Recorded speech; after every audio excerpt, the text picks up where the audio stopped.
Right, kia ora koutou everyone, it's great to have you all here. And I'd just like to start with the emergency procedures. So in the event of an emergency, announcement will play. Please exit the room, walk through the doors to the campus directly outside this room. The designated muster point is located outside. University of Waikato staff who are trained wardens will be here to assist. The toilets are located outside this room and to the left, so down that way. Before I get underway, I'd just like to ask Puraki Ihaka to please come forward and give us an opening karakia.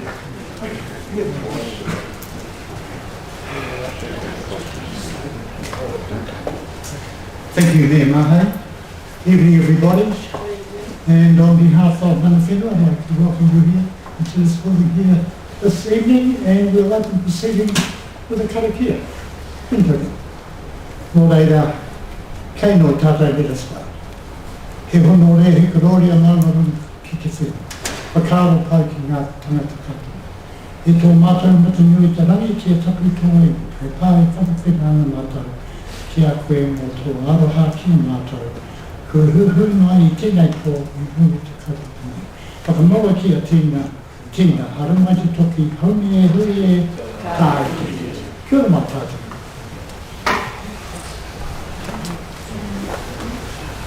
Thank you very much for that.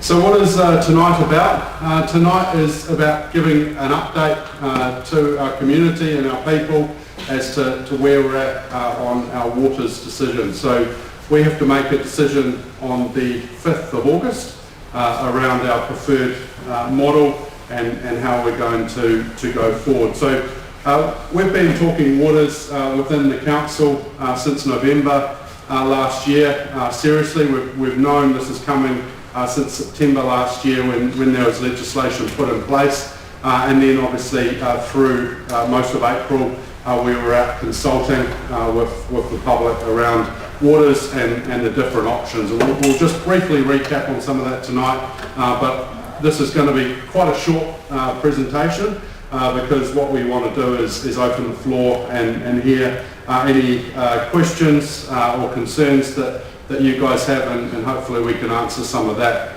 So this is around informing our community as to what's happened since we went out and did that consultation, because there is a few different changes, and that's what tonight is about. So I just want to thank you all for coming out, taking an interest in this. This is a big decision for council, and just to be very clear, this is not around selling water or doing anything that we're not doing already. It's just the way that water is delivered, and that is what we're going to start tonight. Currently, it's delivered within our council, and one of the options and what was our preferred option through the consultation was delivering it in a multi-council CCO. A CCO is a council-controlled organisation. So that's just what we'll recap a little bit tonight. And as I said, I really want to hear from you as to what questions you have and may want. I know we're recording tonight, and that will go up on the internet, and so that will be available to anyone as going forward, that they can see what we discussed tonight. So we'll get straight into it. So obviously this is what we consulted on, the Waewae matters, and this is what we're just going to cover today.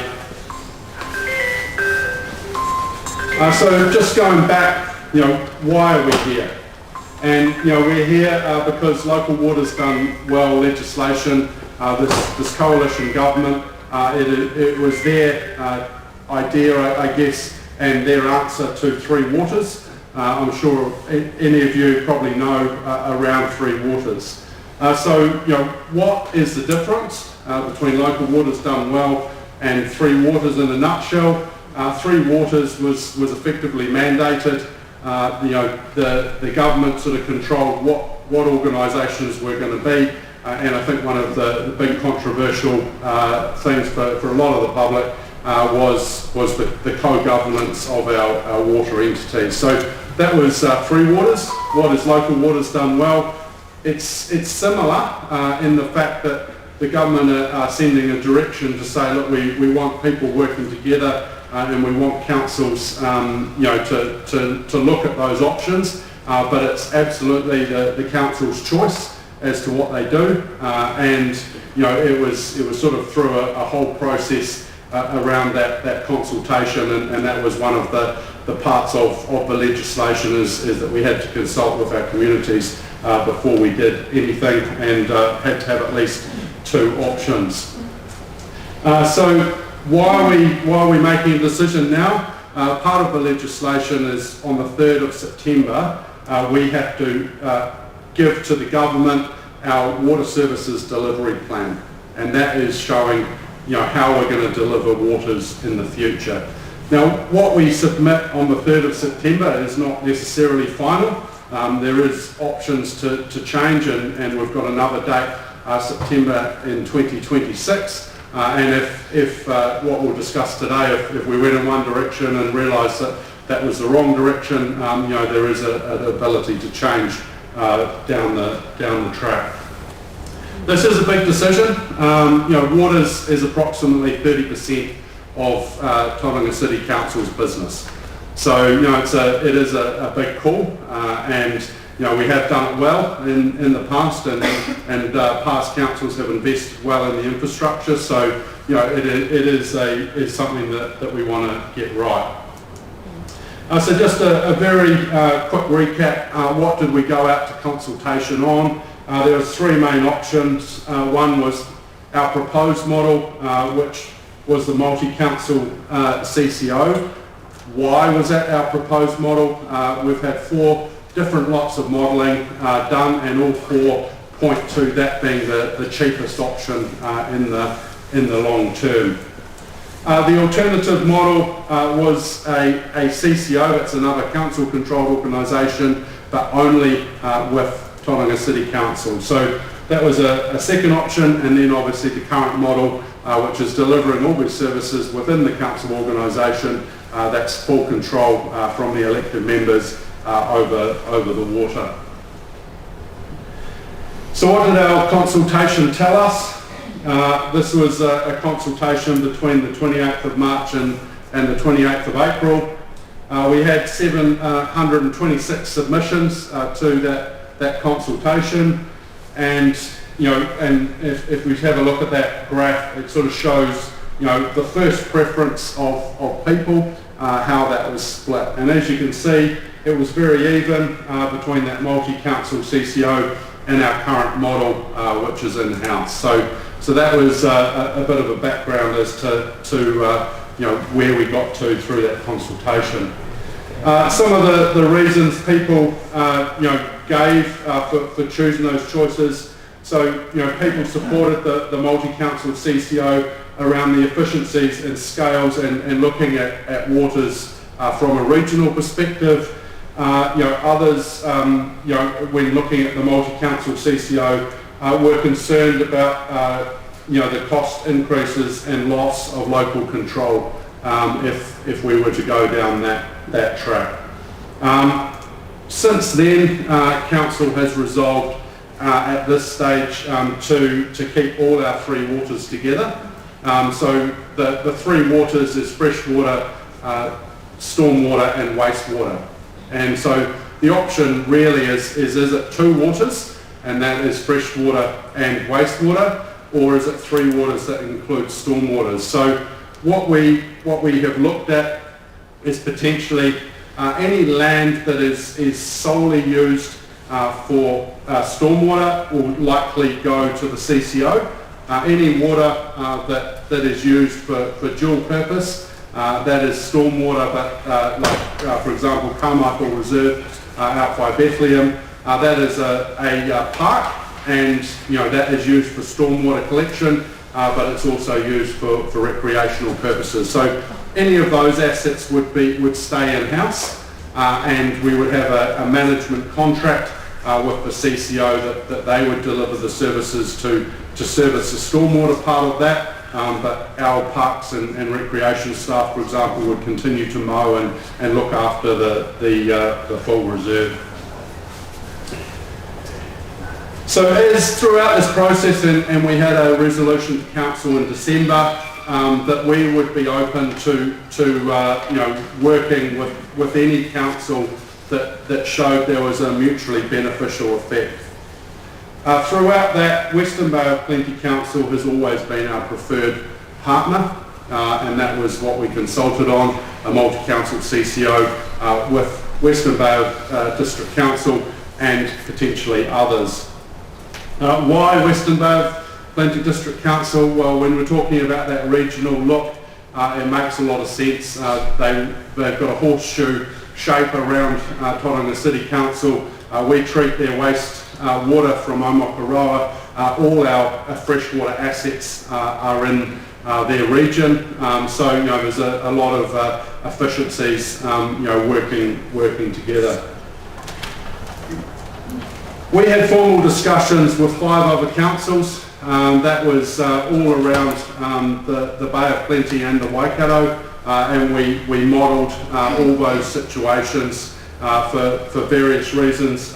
What I can say, no matter what model we deliver, we're going to be continuing to work alongside those councils. There's a whole lot of councils down in the Eastern Bay which have moved their decision down the path, but also Waikato, and looking at those efficiencies, is there opportunities to share services? For example, IT systems, could we have one across all those councils? Out of those discussions, Thames Coromandel District Council was probably the other possibility that sort of became a reality. Unfortunately, the formal approach didn't happen till after our consultation closed, and since then they've made a resolution and they've said that their preferred partner is to work with Western Bay of Plenty District Council and us in Tauranga. And at the time, they as late as June, when they came to meet with us, and before they made that formal resolution, they were really looking closely at did they want to work with Hamilton or come this way and work with Tauranga. And I can say from the discussions I had with them, because there's another group through the Waikato called Waikato Water's Done Well, which is all the smaller councils, but their council decided that they actually wanted the expertise of one of the bigger metros, and that's why it was sort of out of us and Hamilton, and obviously they have since chosen us as their preferred partner. So where are we now? As we said, following all that scenario model, we now have 2 councils that we're seriously looking at progressing. Western Bay Plenty District Council, nothing has changed there, but we're actively in discussions now and looking at the option of whether we bring Thames Coromandel District Council into that tent. So we have that decision, to confirm what our preferred delivery model is, and that was supposed to be made on the 22nd of July. And with some of the information, once that agenda came public, is what we realised is there was a little bit of angst in the community. People didn't feel like they knew that we'd been considering Thames Coromandel, and so we decided to let that report lie on the table, give us an opportunity to get out and have a session like this, and we've also actively engaged with Mana Whenua as well, because there is some angst there between some of historic relationships between the 2 iwi groups. So if we make a decision that the CCO is our preferred model, then we will make the week after we will be approving our water services delivery plan. And so obviously that decision, we have to decide which is our preferred before we approve our water services delivery plan. So that's where we are in the process. That would be the 12th of August that we'd make that decision, and then obviously we've got to submit that to government by the 3rd of September. What happens then is Minister Watts and the Department of Internal Affairs, which are running the waters entity, they're going to look at all those proposals and look at for a few key things. Are you financially sustainable within your waters? And is this a good model for you going forward? Are you going to be able to meet some of the new standards of regulation around safe water, etc.? If they agree that your water services delivery plan gives a plan and it is sustainable, etc., then they will approve that, and then that's an opportunity to get on and start working on it. So if we were to go down the multi-council CCO route, it's not, as I said, fixed. That would then lead us into a due diligence process, and throughout that process, if the numbers we have now or anything significantly changes from the assumptions we're making this decision under, then there is an opportunity to withdraw from that. We'll be signing a commitment agreement which sets out some of those terms as to how the due diligence works and what would happen if the councils were to withdraw, or potentially there could be other councils that during that period come along and want to join in. So there's lots of flexibility, I guess, as we go down that route. So we're happy to answer any questions. I think we might have one more slide. Just this was quite an interesting slide around what does the due diligence process look like, and as you can see, it's that green circle there. If we're not satisfied, we keep going back, and if we get to a point that we never get satisfied with that, then that's a no, or it's a yes. So that hopefully gives you a good bit of background of where we've got to. The changes since we came out to the community and consulted, and some of the options that we're looking at to make a decision on the 5th of August. So just probably to go through that, everything is still on the table as to where we can go.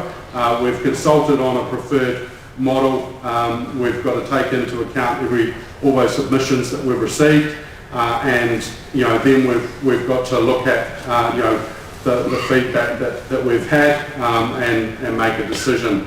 So our main decisions, obviously, do we stay in-house and do we go multi-council CCO? If we go multi-council CCO, is it with Western Bay District Council, or is it with Western Bay District Council and Thames Coromandel District Council? So that's kind of what we're looking at, or do we say we do actually like the CCO model, but we're going to do it just by ourselves. So that's a bit of an overview. As I said, the way we've been moving, and the recommendation that was at the 22nd of July meeting was to do a multi-council CCO with Western Bay of Plenty District Council and Thames Coromandel District Council. And I say that, but that Thames Coromandel have already made their resolution, and I understand that Western Bay of Plenty District Council are also making a decision on the 5th. So if we both go in different ways, it could get a bit awkward, but we'll sort of sort those details out as we go. But now, very happy to open the floor to any questions that anyone may have, or if you want to hear. Yes. Yeah, Marty, would it not be fair to say, that we return to the survey, that you said the preferred CCO, multi-CCO at 41%. Would it not be fair to reinterpret that and say that 19% and 39% want to keep it local? Yes. That's a more accurate assumption, I would suggest. Well, I guess at the end of the day, the question was, what is your preferred, you had to rank them, and if you look at that, then the ranking system was as it was. 41% was the biggest number. You can interpret it however you like. It's not it's your interpretation. The biggest number is either a local CCO or keep in house. 16%.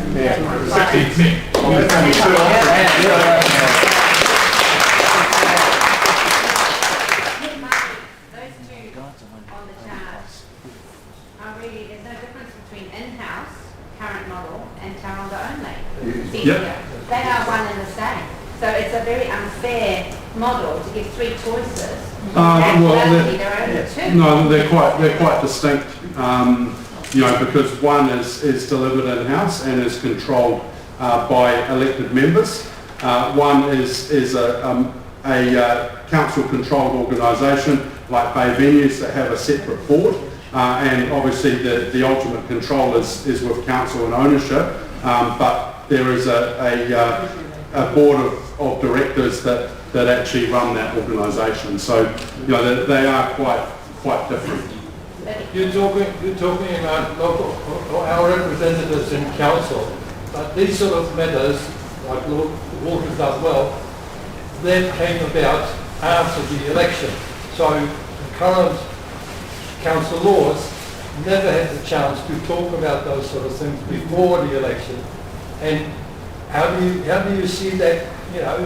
It's democracy flawed, really, because it's a central government ID that comes through, and that is required to give a decision by the 3rd of September, possibly reviewed. But I mean, where are we at? I mean, as ratepayers, as residents, we've got no say. There's issues like with the traffic, with high density living, with fluoride, managed retreat, you name it. That is all coming from central government, and democracy is out the door.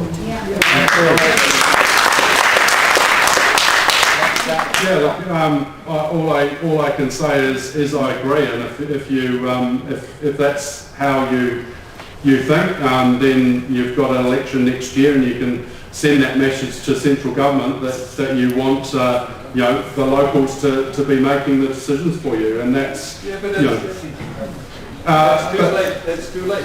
Well, that happened in the well, I guess from our perspective, we have to react to legislation and the direction of government, and that's exactly what we've done. And the opportunity for our public, we had a month where we went out and consulted with the community, and that was the opportunity for everyone to have their say on local waters done well. Can you tell us what happened to the 300 lost submissions? Look, there was a glitch in, this was a third party provider, and what happened is they ran the survey and they realised there was an error in it, and they ran some code, and what they didn't realise is that there was that actually affected one of the questions on local waters done well. So unfortunately, with the timing, is that happened with over a 4-day period, basically from Friday I think to a Tuesday, and we had sent out in that time an email to our rating database, and so we got a lot of submissions. So what happened, it was about 280 odd submissions that we missed out one question. Once we realised that, we sent an email to all 280 of those people. 130, I think it was 132 of them, actually went and resubmitted the questionnaire. So effectively there was 150 that we didn't end up with an answer for. So that was the situation with that. Why could we not recover those from the third party rather than, because that's actually, I don't know whether mine was, we get so many emails, whether it was part of that 300 that got lost or not.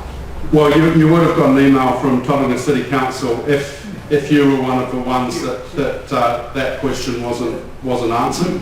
So it was only one of the questions that. Can you tell us what question it was?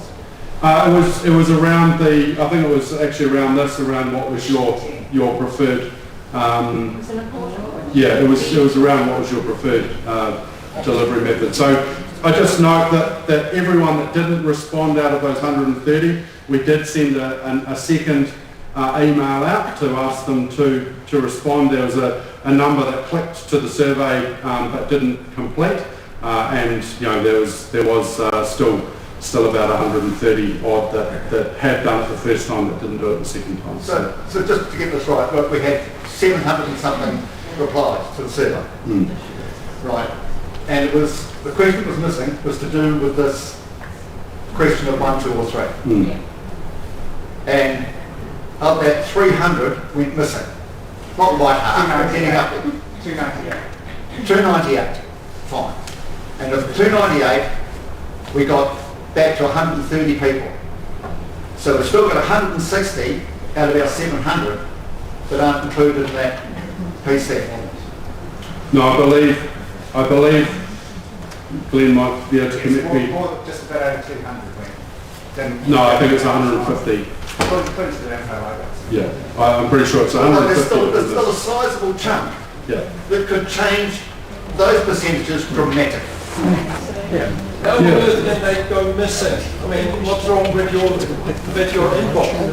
Is it got an auto-delete button or something? I have no idea, as to what, as I said, it was a coding error from a third party. Okay, well, it is what it is. We've got to settle for it. It's carried on. In-house. We can do in-house in the short term. Are we allowed to do in-house by the government in the long term? Yes, you can choose to do in-house if you want, and you satisfy all the requirements. Because I sort of look at it, if it ain't broken, don't fix it.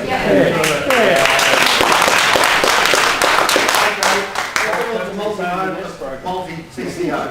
Look at Thames Water in Can we London. have 2 partners in multi-CCO, or do we have to have 3 or more? No, you can have 2. Yeah. I just saw written somewhere where it had to have 3 or more. No. There's every option available to us. I guess yes, we can continue to deliver it in-house. The reason that was not our preferred is because it was more expensive. So if you're prepared to pay more, absolutely, that's an option. Okay, and we'll carry on with Thames Coromandel, that we've got an issue there with Tanga Whenua, which goes back just over 200 years. Yeah. The Waitangi Tribunal's trying to sort it out for 50 years. Are you going to sort it out in 3 weeks? Look, I think we're never going to sort out iwi politics in 3 weeks.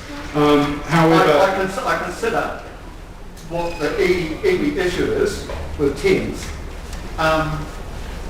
quite a big thing. Myself, with Thames joining our group. Yeah, look, it has been, and we're still in active discussions. And at the end of the day, and this is what we're trying to explain is actually the way that Waters is done doesn't actually affect the way that they're the biggest issue they have is they want to stay on their assets in their local rohe. Maybe Hautapu's. I was just say, sorry to interrupt, just for the sake of the live stream, we need the mic to be able to pick up the question. So if you have a question, please raise your hand, because we have others in the room that have things to say as well, so we just need to navigate that. But cool. There's a mic here should you have a question you want to ask them. Yeah, thank you. I think that's, we've got to separate out different issues, and I think we can sort it out with iwi to get to a place that. Go for it, Yes. Oh, sorry. Can we just have a mic? Yeah, I've got here, sir. Just to roll that truck back a little bit. You mentioned before about elected members voting on it. Am I correct? No, I'll rephrase that. So the three co-opted members onto the council, I understand with voting rights, are they going to be able to vote on this proposal? They're not on council, so no. Thank you. I think down the front. Yeah, We'll come to you.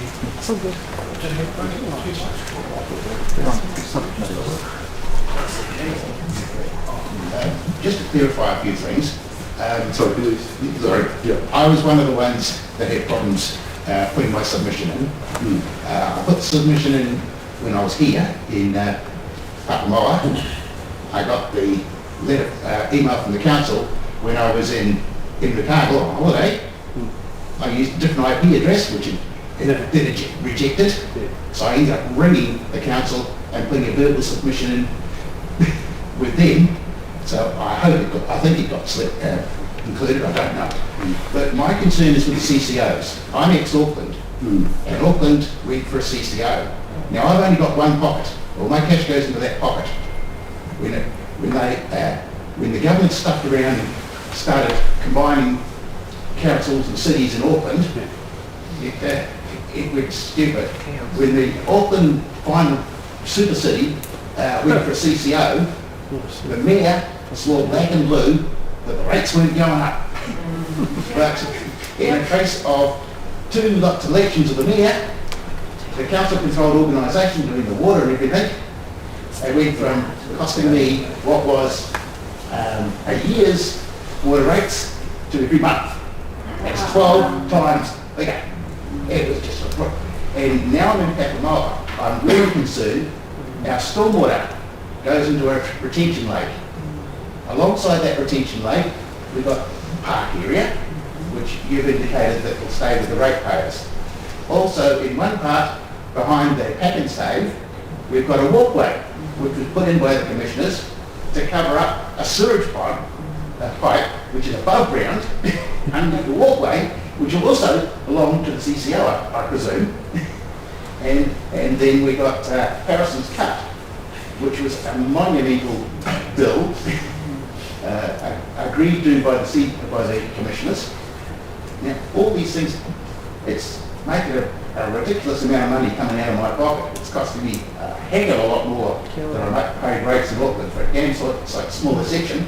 Rest assured you're not on your own. Yeah, I know that.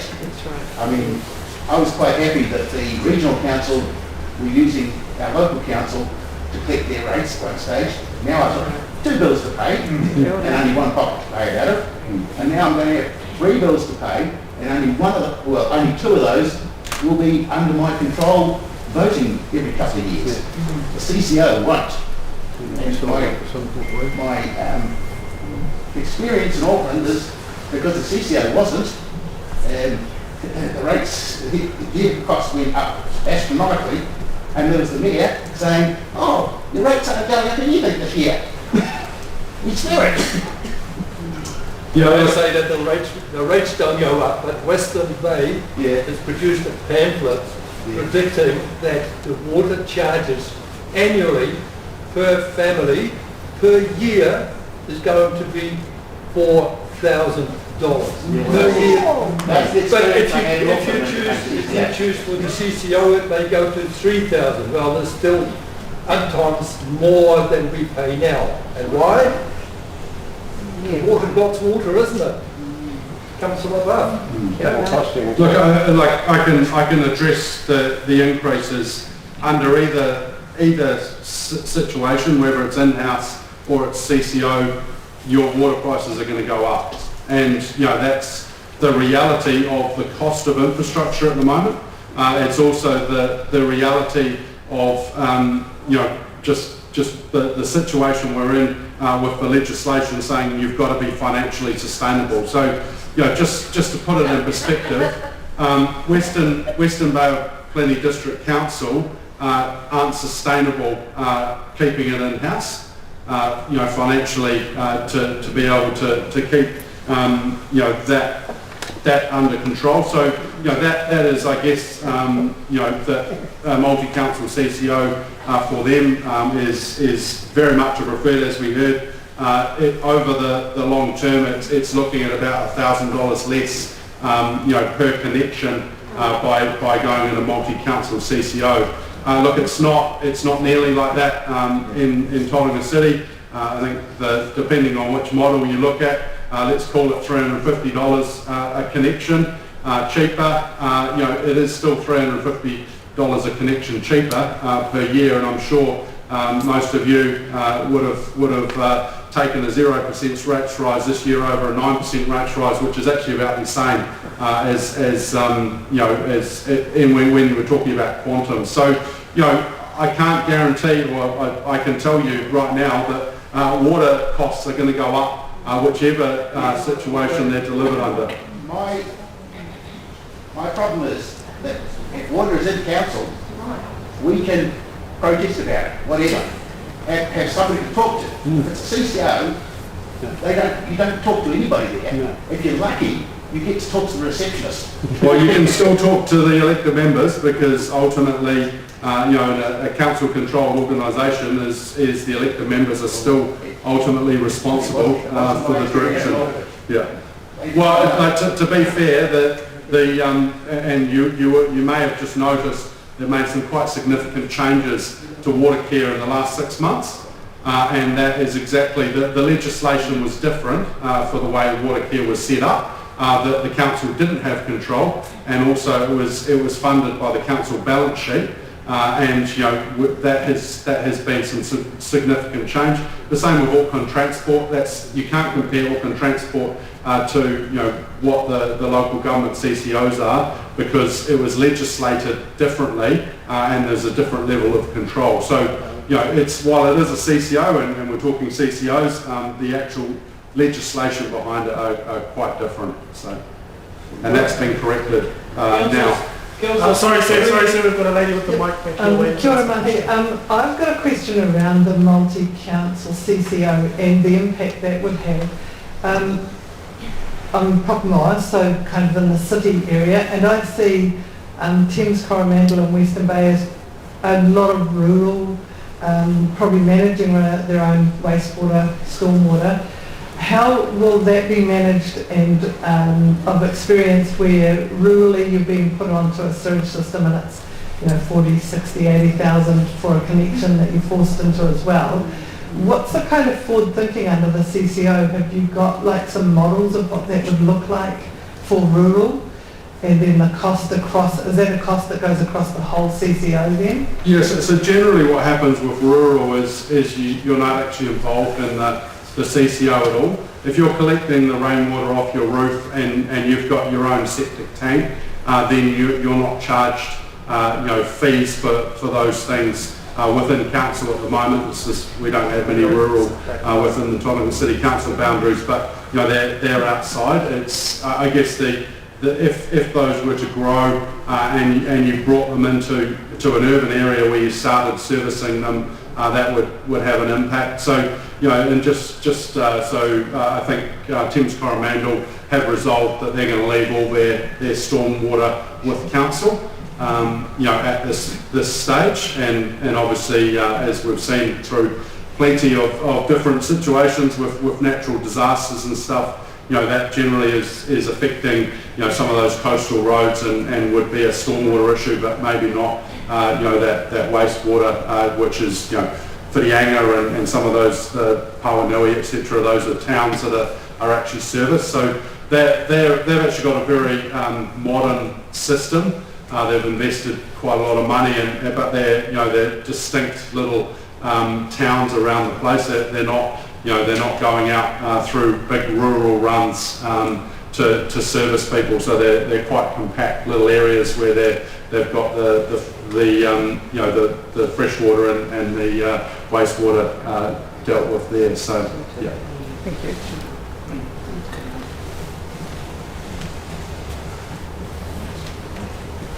I just want to take the debate up a bit more to a higher strategic level, if that's right, with Certainly. No, I think, looking at the figures here, you have to remember how many rateable properties you've got in Tauranga? 61,000. So we've got 700 and something submissions, and a rateable rate of about 63,000, and you can look at that two ways.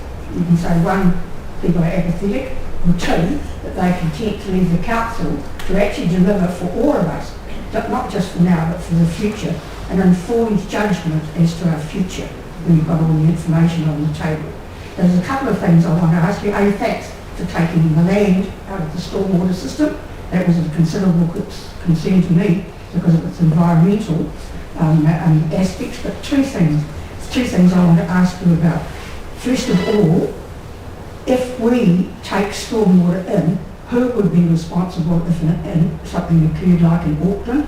And these are the questions I asked the council the other day. Who would be responsible if we had the sort of situation here in Auckland, what they had in Hawke's Bay, and what they've recently had in Nelson, Tasman? Who carries the can for that? And how do you get that interaction? That's one thing that concerns me, because clearly a not-for-profit CCO, and that is what this is. It's not like Auckland, which was set up to make a profit. Each one of those CCOs was supposed to return some funding to council. This one's not. These are not-for-profit organisations. So if they're going to be like that, who handles that burden and who leads it in a disaster? So that's one thing. And the second thing is, I've already raised with you, is the issue of long-term privatisation. And I say that to you because of our experiences in the energy sector, and nobody could say that any CCO ever saved anybody who's a consumer of energy in New Zealand one solitary cent. In fact, it's been like the other because of the nature of the model and long-run marginal costing.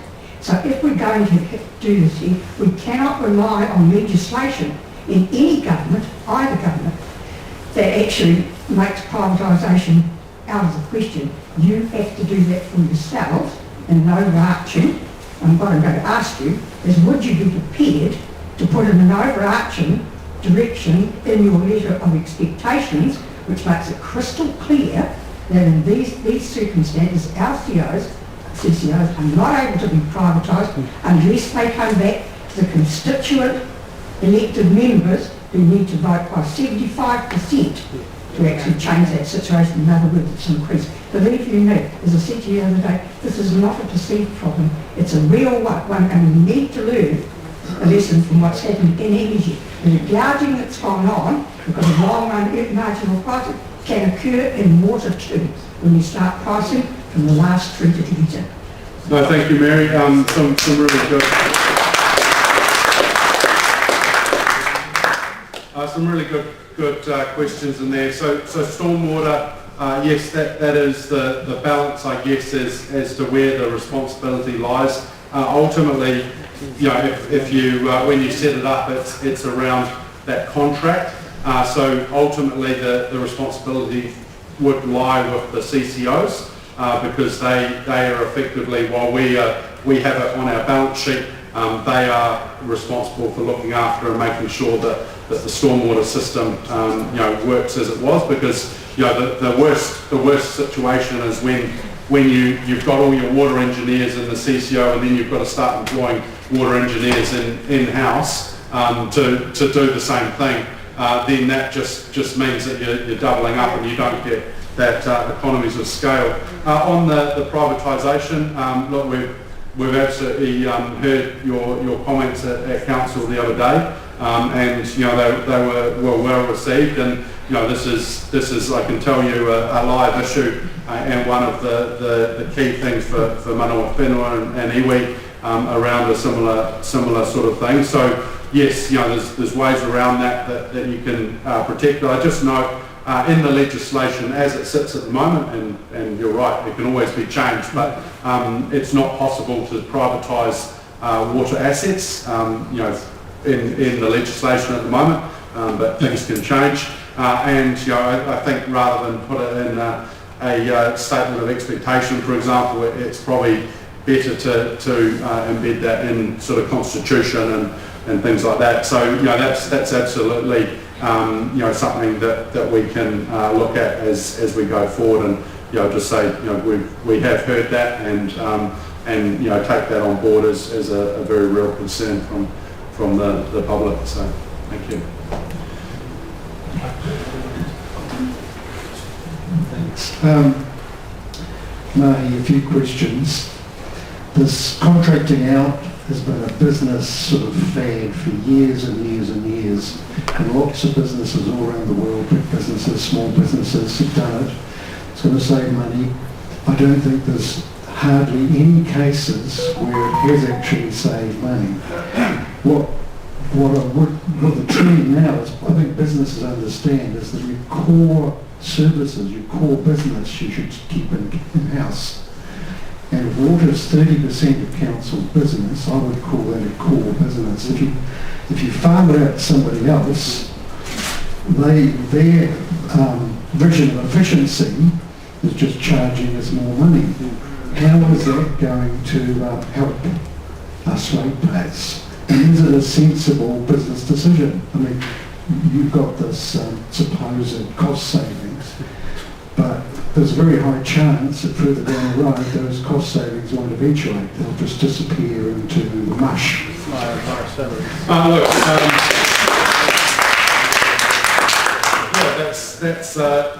That's a view that you can take, and it's probably not one that I share because I'm confident if you set these things up right. And I just if we look at the moment water service delivery organisations across this country, we have 67 of them.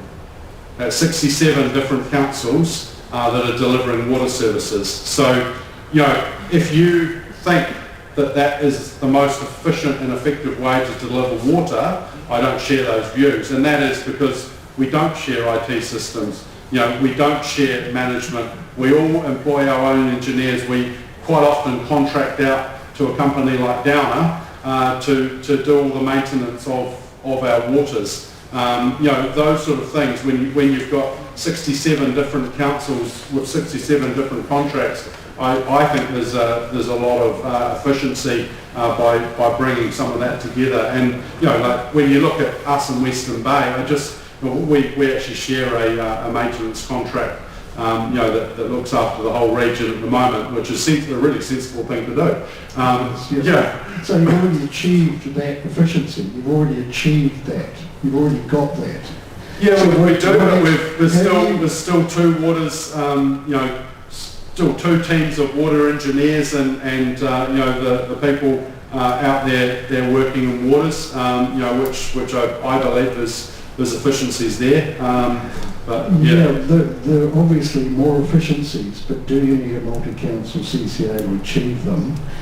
And the NDIA case and what's the consulting company that did that report, Martin Jenkins' report, they were very generalised. Do you know what specific cost savings Tauranga will achieve? Do you know where you are at the moment in terms of cost efficiency?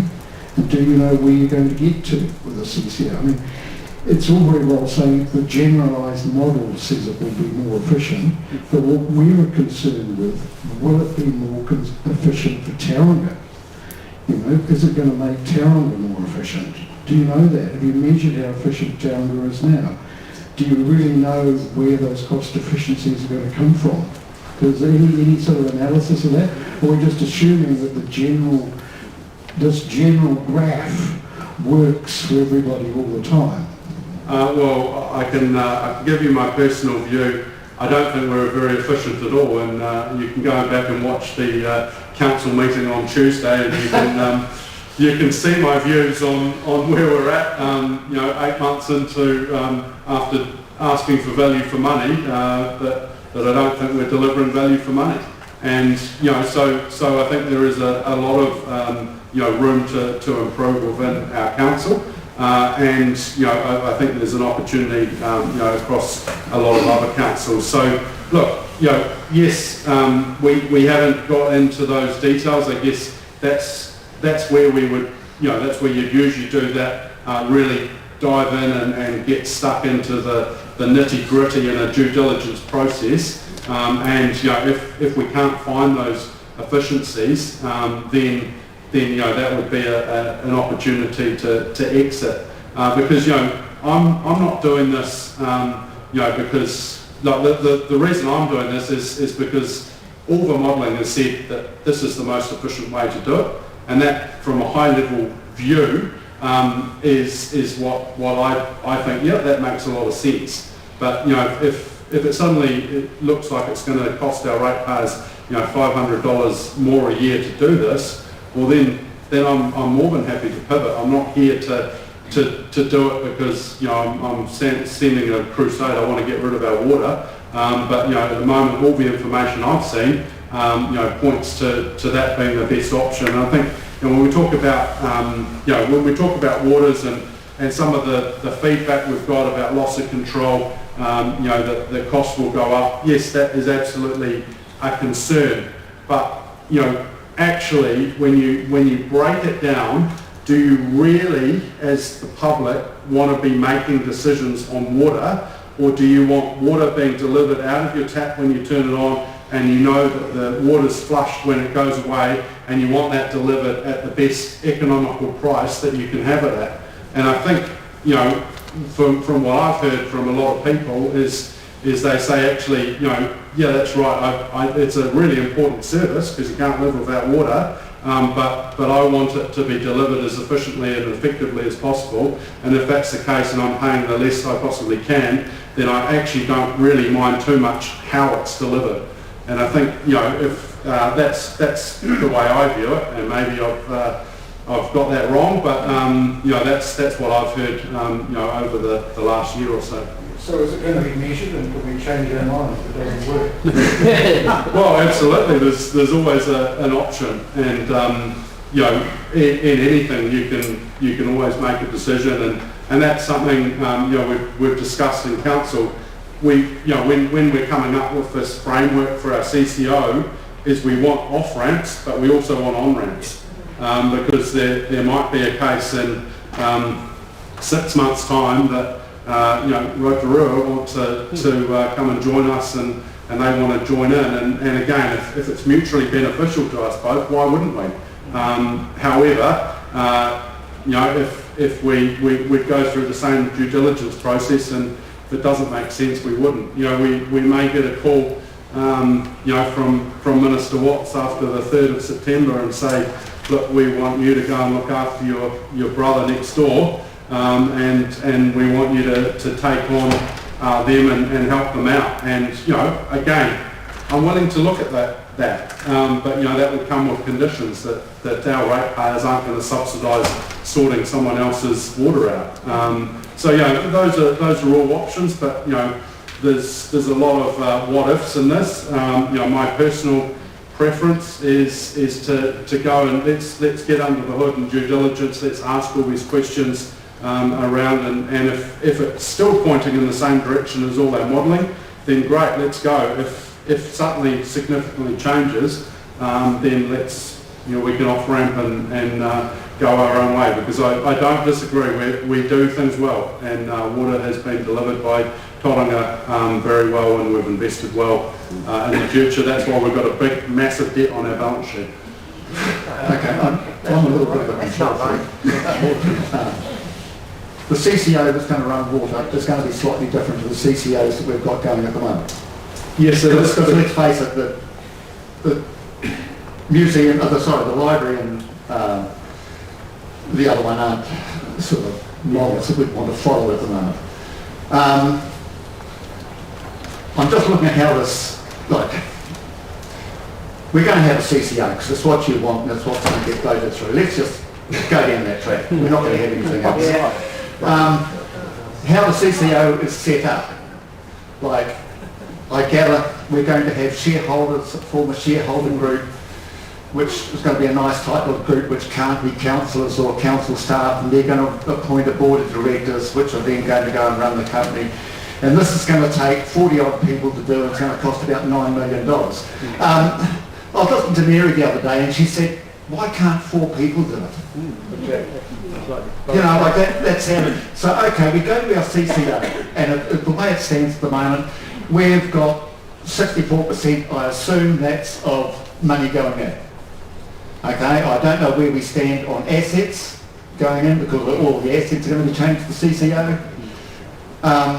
And then I read somewhere that we may have 64% of the money going into it, but we're only allowed to have 50% of the say. I read that somewhere. I stand corrected if I'm wrong. I just find that strange. As I say, I'm a control freak. If I've got 64%, I want 64% of the sale. And then if it all turns turtle and it's got to come out, after 5 years and our magic little ring fence, which is a waste of flaming time, is gone out of the way, how the hell do we get our assets back out of the CCO if we ever want to get out of it? No, really good points there. So all that detail, you know, there's no set structure yet. That is, so the details from here, if we made that decision on the 5th, we approved our water services delivery plan, we would then sign a commitment agreement, and the draft commitment agreement is in the council papers from the 22nd of July. And so what that is that's just sort of defining how we come together and move to the next level, which is deciding a lot of those decisions. So at the moment the draft says we're around about 64%, and you know that's done through a wide, like, you know, total assets, total connections. You know, they're all kind of different, slightly different, but they work out at about an average of about 64. And you know, all that other stuff is decided. So generally how a CCO works, and you know, again, this is the proposal draft, is you probably have a CCO board. The CCO board is run, I guess, by a shareholder council. So you'll agree as to the voting rights, is exactly as you point out. You'll have representatives from it probably will be councillors on that shareholder council, and they appoint the directors. That's exactly how it works. I've seen it written that it's not to be... No, you can't have directors that are councillors, but the shareholder council will be, you know, most likely elected members, and they're the ones that appoint the board. So that's where you get some of that some of that control. Yeah, so that's, and then that shareholder council is the one that sends that statement of expectations every year, and then what happens is the board say we hear your expectations of what you want, and then they send back what is a statement of intent as to how they're going to deliver that you know, to you, and the shareholder council will approve that. So you know, there's lots of discussion around the table. Is that all the elected members that are on that board? Is it a couple? You know, that all that detail is yet to be decided. But you know, that is something that we can, you know, absolutely, if that's something that people want to have input into, you know, we're more than happy to come out and get more feedback or you know, consult. Absolutely, and that's, you know, that's all part. So the due diligence, we'd get to a point where we sort of had a draft, and then we'd come out and say, look, are you guys happy with the direction we're headed? So happy or not? Yeah. What's going to happen? Yeah, I've got everyone. I've just got one, and I've got one here.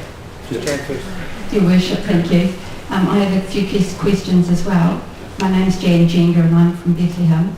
I do just want to acknowledge Councillor Crowther and Councillor Schuler for facilitating this session, and for yourself and elected members getting in behind it. In answering some of Tim's questions, Your Worship, you referred to not seeing value for money. My first question is, whose responsibility is it to deliver for residents and ratepayers value for money? Well, ultimately it's ours, but the people that do the work are our staff of our organisation. So I send a very strong message that we're not happy with the direction that we're going now, and the organisation needs to pivot to be able to. So you know, we ultimately, I say us, because we approve projects. So I've sent a very clear message that I am not voting to approve any project until I can see value for money.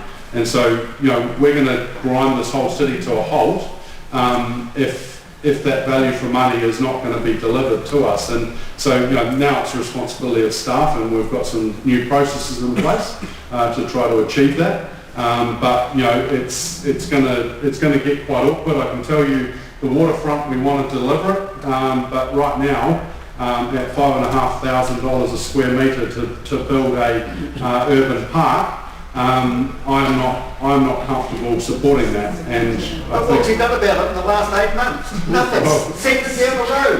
It's really disappointing that we are July 2025. Election was July 2024. In numerous council meetings it has been raised by members of the public about affordability before value for money, and how do you think, and how do you expect us to all feel comfortable with residents and ratepayers? I'll move on. I want to just refer back to the consultation, and I would like to acknowledge everyone coming out today and to acknowledge the level of expertise and knowledge that this collective forum has, and I encourage you to use that, councillors. With the first meeting in the consultation period, which was held in Matua, numerous people in the meeting said about the waters consultation, the information was inadequate and we were not in a position to be able to make an informed decision and provide consultation, meaningful consultation. That has been a concern throughout, and that's why we're here tonight. The summary A4 sheet that was put out by council, there is not one reference on, it's double-sided, on either side of the sheet. There's no reference to iwi and their requirements. Now they had consultation early on, prior to the draft being produced, and there was nothing on the summary page either side. So it wasn't just generally about the water issues, it was about iwi part in this, and page 27 in the document is where there was reference to them. It wasn't detailed. It has always been the elephant in the room about how this is going to work, and it is a concern. Councillors, your worship and councillors, you do not have a mandate to provide co-governance and to force co-governance, and as we move on from today, you've already said this is a information dissemination, question time, but a large percentage of the community has no further say in this process, and the iwi continues on.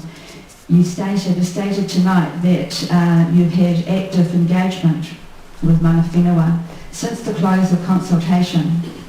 I take strong objection to that, and I may be stepping outside in areas that some may feel uncomfortable with, and I'm not doing it lightly, and I'm doing it with utmost respect to all in the room here and to our community, that the issue of co-governance needs to be addressed. I'll say again, you have no mandate. Well, I haven't heard any...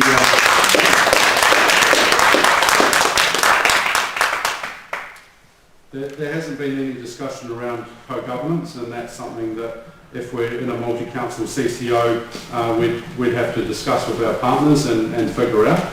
Obviously there's would be some challenges with the relationships of Thames Coromandel were part of that. Look, at the end of the day, Waiari, our wastewater plant at Tamanga, as part of the resource consent, we have advisory committees with Mana Whenua. So, like it or not, we have to engage in, and they have to be part of any discussion when it comes to that. And I know we've got a water take consent that is under review at the moment at Waiari, and we have a renewal in 20 odd years time. And so, absolutely, we've got to look after those relationships. Can I ask why? You You are. Can I ask why? Because of the RMA Act, because of the consents, and if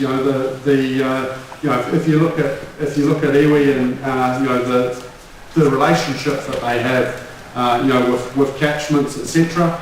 It is important, but that doesn't necessarily lead on to co-governance. And as I flagged to you at the start, one of the biggest issues with Three Waters was talking about co-governance. So, but we're not in a position to even discuss that at the moment, in the fact that until we decide a delivery method, then it would be a discussion with our partners. And if you know some of the people on our partner councils, I'm not sure that would be a particularly popular a popular way to go. But consultation closed. Do I have the microphone back, please? No, you've had your turn. I just want to just, ladies and gentlemen, what's happened is the Mayor has another speaking engagement tonight, and there's been an accident on one of the roads here, so the Mayor is going to have to go. So we're going to finish our last question here.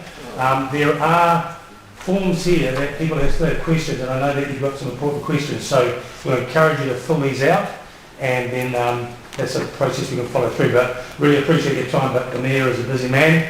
He's given up his time tonight, and I think he's answered your questions as well as he can. We'll do one more question, and we're going to have to wrap it up. Thank you. Thank you, Mayor Mahi, for being here tonight and your presentation and your questions. I'm one of those rare people in this room that actually thinks the multi-council CCO is a great idea. I look at what's happening in some of our biggest cities around the country and the billions of dollars that they need to actually fix their water systems. And look at what Wellington and Auckland are going through. I think $50 billion for Auckland. And I'm glad that I live here, but it is going to cost a lot of money to keep our water systems up to scratch. So it seems to me that is the best way to go about that. And I also look around the room, so some people are going to take offence at this, and many of us are even whiter than me. And while we have concerns about now, I'm actually looking to the future of what happens to our children who live here and the kind of bills that they may have to face. And again, I think the multi-council CCO is the one most likely to provide safe water for them and without too many horrendous costs. It's not going to be cheap. I also think local control, we're very hot on that, we love it, which is why we have this meeting in this room and why we had 726 submissions out of how many households, and we have about 30%. Yeah, and we have about 30% voting for council elections. So for us here, who are quite ardent now, we need local control. The reality is the vast majority don't care, really, as long as water comes out of their taps and it goes down the plug hole. And they don't get flooded by the storm water. So the best way we can do that as possible seems to be the right way. But I'd be interested for you to just assure us all about the process once you do decide to go with the multi-council CCO in a couple of weeks, what the process is for that and how that then gets fed back to those of us who are interested, who might want to put a submission in or have a say about what that looks like. Yeah, no, great question. Look, I think in all of this, I'll be, completely upfront. The devil is in the detail, and the most important part is probably even more important as to which way we go. It's setting it up properly, because you set something up properly, and you will get what you want out of it. So that's where I want to spend the majority of the time. So what is the process from here? It's working on that. So just to put that in context, initially we were going to try to set this up by the 1st of July 2026, and we realised that actually, with all the work we want to do and make sure we get this right, if we do go along that multi-council CCO route, we need more time, so we've shifted that to 1st of July 2027.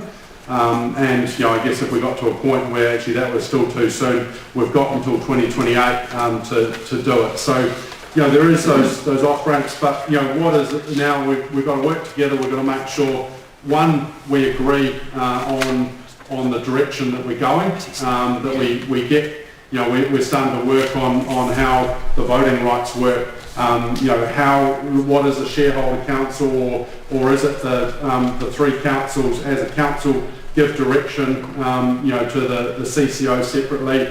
There's a whole lot of, steps, I guess, to go through. So I guess how I see that happening, because, that was one of the keys and agreed by all of our councillors, that we want to be transparent to our community, and, we want to take them on that journey. So I think once we got to a little bit of a closer view as to this is the direction we're headed and this is what's agreed by the other councils, then that's an opportunity to actually say, okay, this is where we're headed, and come back to the community to say, are you happy with that direction? Because this is, as I said, I'm not taking this lightly. This is a big decision. We've heard, you're saying it's going to be a multi-council CCO. I don't take that for granted at all.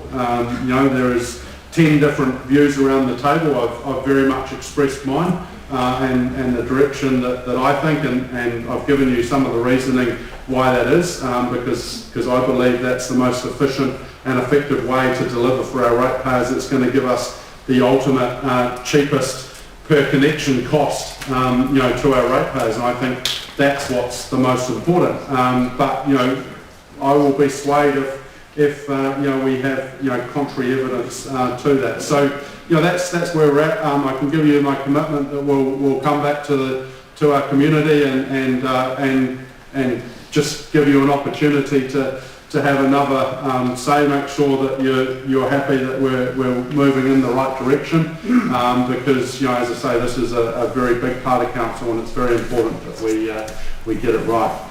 But yes, I'm very sorry I do have to shoot off. I do want to say a very big thank you to all of you for engaging at various steps along this process and giving your time to come here tonight.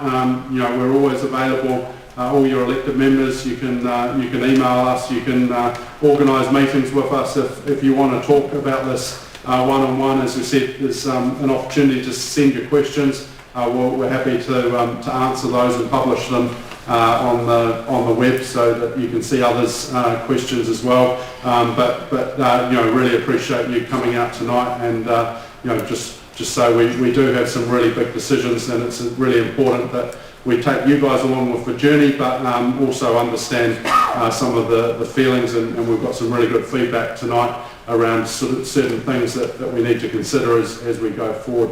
And I might just ask Puraki to come forward if you want to close us off for the evening. So.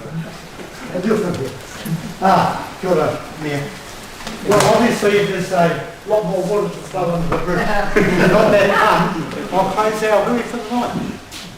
Kia tauki e tātou katoa, te ata whāntu tātou ariki, ai hukuraki, e te aroha o te atua me te whiwhinga taitanga ki te wairua tapu, ake. Good night. Thank you, Mr. Mayor.